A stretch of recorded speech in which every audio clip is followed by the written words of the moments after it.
Greetings from Tallinn, Estonia. And if you don't know much about Estonia, and you're not the only one, that was the case for me, which is why I'm here. I didn't know much about the Baltics and I wanted to come explore them and check them out a little bit.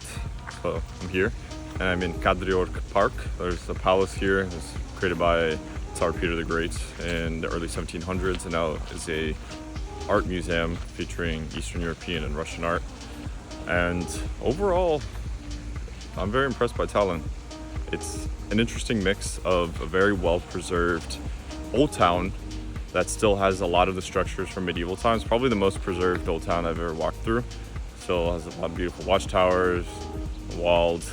A lot of the houses are really well preserved, and obviously a lot of restoration work done over time. But overall, like, you can really get that sense of that medieval feel as you're walking through, which is cool.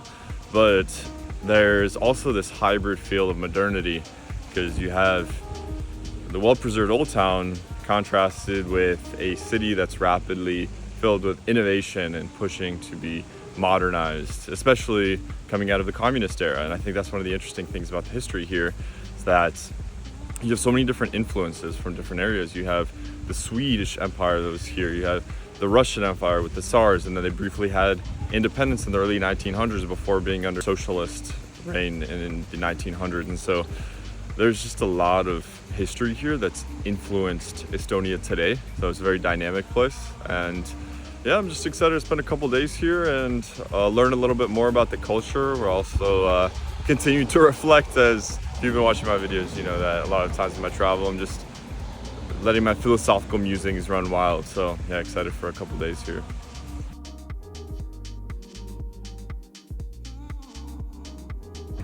I'm currently at Tamsade Park and it's so nice. It's paved really well, modernized. The benches are super clean and clearly brand new. And earlier I went to the Kumu Art Museum and was walking around there, where I was also by the Royal Palace in that previous clip. And that area was just stunning. There's so much greenery. There's a Japanese garden, and walking through there was really, really pleasant. I would highly recommend if you want some green spaces in Tallinn. I kind of messed up because I was a little short on time because I was doing some work on the computer earlier, headed over to that area and didn't realize the Kumu Art Museum closed at 6. So I was kind of rushed to the museum and there was a lot to see there. Would highly recommend. But unfortunately, I was very rushed in that museum, and that is the worst personally, going through a museum quickly, because for me, rather taking just a couple exhibits slowly. That wasn't the case, but alas, you can't win them all.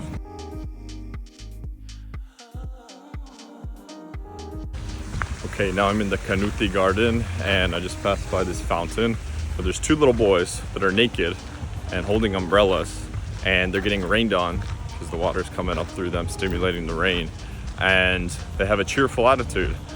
And for me, traveling, going through lots of ups and downs, a lot of high highs, a lot of low lows, it's a good reminder that whenever it's raining or you get caught in the rain, just maintaining a smile can go a long way.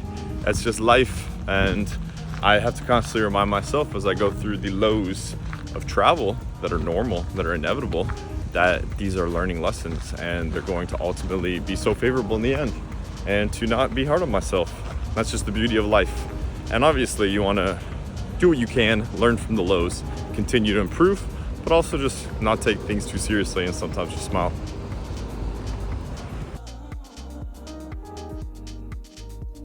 All right, if you watched my Riga vlog, you may know that I really enjoyed Lido because it was quick, easy, efficient, and I could get a good amount of protein and veg quickly and at a good value. But the Lido, at least this one in this mall in Tallinn, takes it to the next level. I mean, the food's the same and the value's the same, but it's just nice.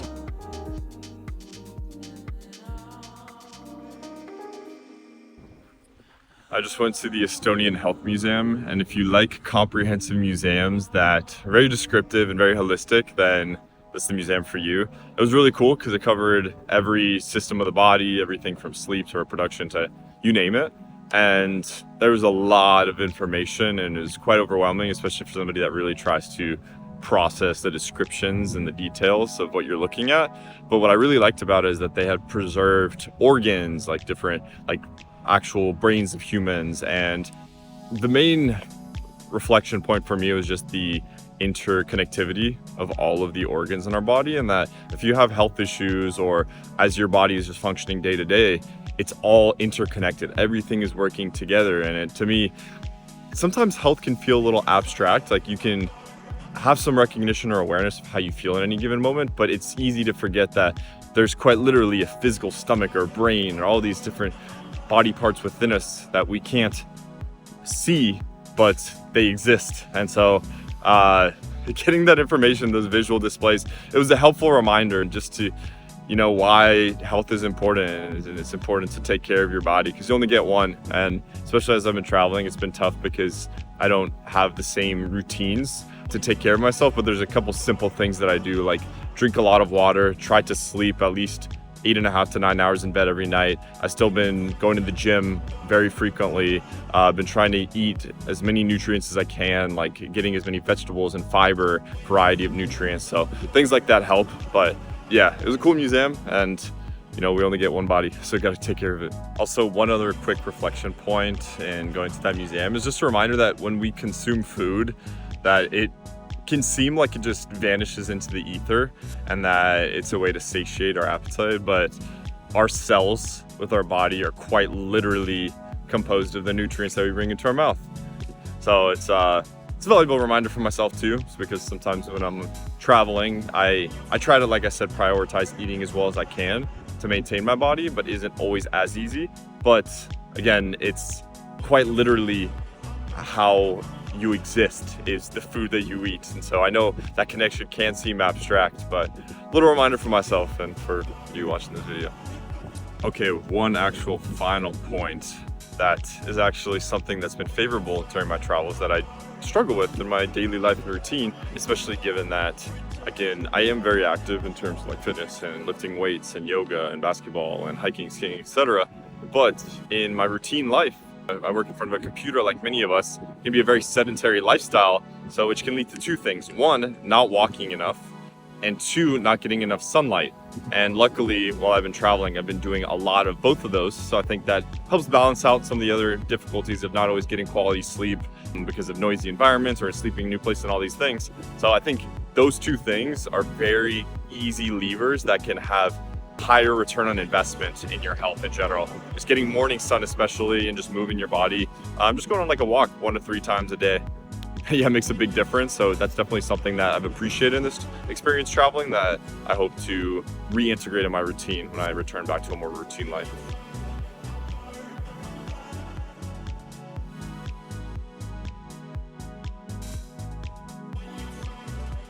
I'm at the Balte Yama market, and I must say that in my last just around 6 weeks of travel throughout Europe, I think that this is probably the favorite market I've been to, just because it has this beautiful combination of providing both a cozy feel, because there's a variety of options of food to eat and groceries and souvenirs and clothes, whatever, you name it. But it's also very modern, has a lot of beautiful fluorescent lights, and there's just a lot to explore and see. And the food options are pretty awesome as well. I just had a poke bowl at this place called Toku Maru, and it was fantastic. Honestly, one of my favorite meals I've eaten in recent memory. And there's a good chance that I come back tomorrow and have a same poke bowl or try something else. But yeah, it's nice to walk around, so definitely a can't miss spot.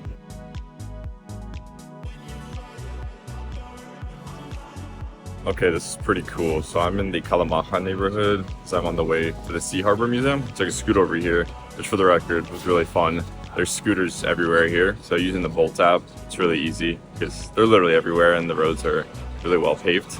But I popped in because I've been using this thing called the Tallinn card, which is super convenient. Basically, you can get it for like 1 to 3 days, and based off of when you use the card, you basically have all access to all sorts of different museums and attractions across the cities.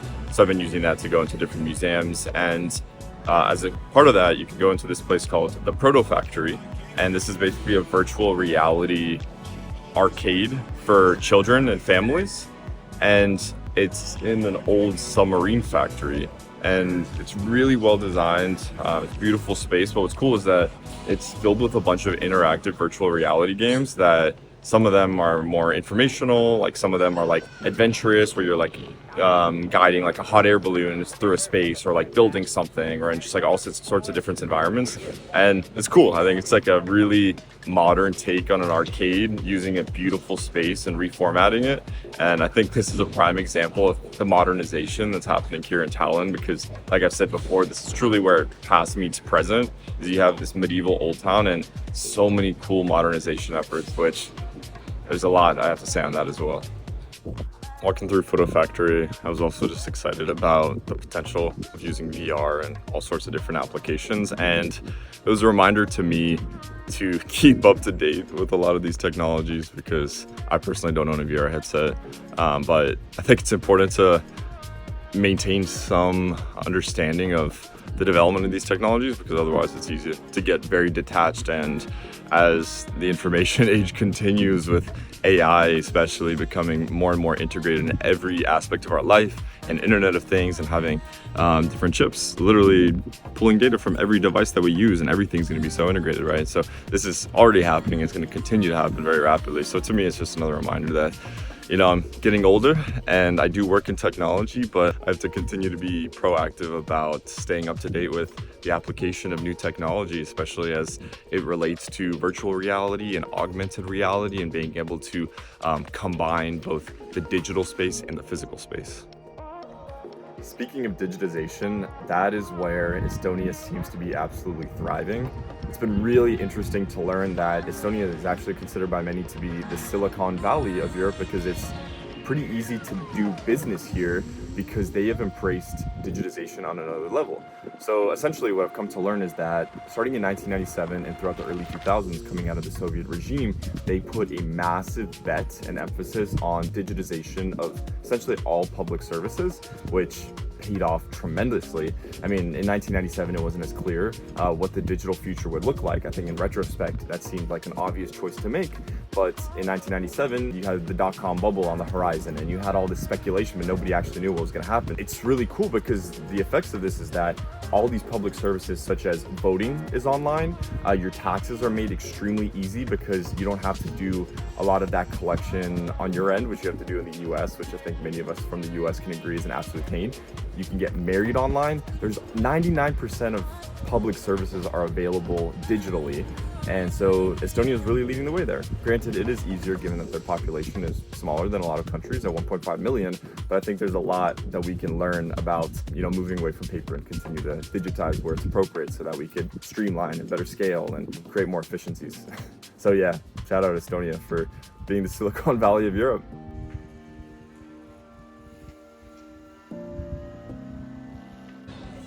Enjoyed the Sea Harbor Museum. It was a cool experience. There's a lot to see there, from sailboats to different sea mines, and there was a fully intact large submarine that was recently used, but it was used in World War II in particular. So it was cool to be able to walk through and see the different compartments and know how squeezed in everybody was. I mean, granted, you're underwater for extended periods of time, so I can only imagine what that was like. It was a cool experience, and now I'm in the Teleskivi Creative Cultural Center, and it's a modern, hip area full of art galleries, cafes, restaurants. There's a lot of murals here, and it's just really pleasant to walk around. I just walked through like 4 really nice cafes in a row, and I stopped to get a little green tea and a pastry, which was phenomenal. I think this is just a really cool area to hang out. Everything's pretty quiet today, because it's actually the Independence Restoration Day holiday, so everything's a little bit quieter than I would normally presume it to be, but it's a really cool area regardless. And if I had more time here, I would absolutely come back here to hang out, because it's just clean, it's nice, it's a good vibe, and a lot of cool art to see, and just nice places to hang out. Now with that, I just want to thank you so much for joining me on this adventure to explore Tallinn, Estonia. Truly an incredibly dynamic city that I'm very grateful to have been able to explore and learn more about. And I hope that you did too watching this video. I hope you enjoyed hearing my thoughts. I hope you have a great rest of your day, and hopefully see you in the next one. Peace.